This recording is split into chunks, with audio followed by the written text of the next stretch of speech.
Il flusso di notizie dalla procura ai giornali si è interrotto e si è burocratizzato, è molto difficile verificare, perché il nostro compito è verificare le fonti, verificare la veridicità delle notizie, quindi questo ci complica tantissimo nel diritto-dovere di informare. Decreto legislativo 188/2021 sulla presunzione di innocenza e diritto alla cronaca sono temi centrali che preoccupano il mondo dell'informazione e vengono discussi a Mestre in occasione del convegno organizzato dal Sindacato Giornalisti del Veneto nell'ambito del direttivo regionale. Che rendere in maniera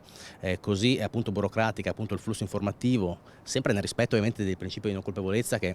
è chiaramente il tema cardine di questa legge, è un limite ovviamente che esso si sta forse anche pagando dal punto di vista appunto della resa giornalistica. Entrato in vigore lo scorso 14 dicembre, il nuovo decreto legislativo pone forti restrizioni nella diffusione di notizie da parte delle autorità pubbliche ai cronisti, mettendo così a rischio il diritto dei cittadini di essere compiutamente informati. Rischio imbavagliamento ai cronisti giudiziari perché le conferenze stampa dei PM nel corso delle indagini potranno tenersi solo ed esclusivamente se autorizzate dal procuratore della Repubblica, andando così a ledere la freschezza della notizia. La procura non ha interesse a far circolare notizie, la procura ha interesse, se richiesto, di condividere un'informazione utile nel rispetto ai principi che la legge giustamente impone. Criteri inseriti a livello normativo che necessitano di essere rivisitati per garantire lo snellimento dei mezzi di comunicazione da parte delle autorità pubbliche alla stampa. L'unica soluzione concreta alle difficoltà di uscita dalla notizia deve venire da un'applicazione saggia e in qualche modo spedita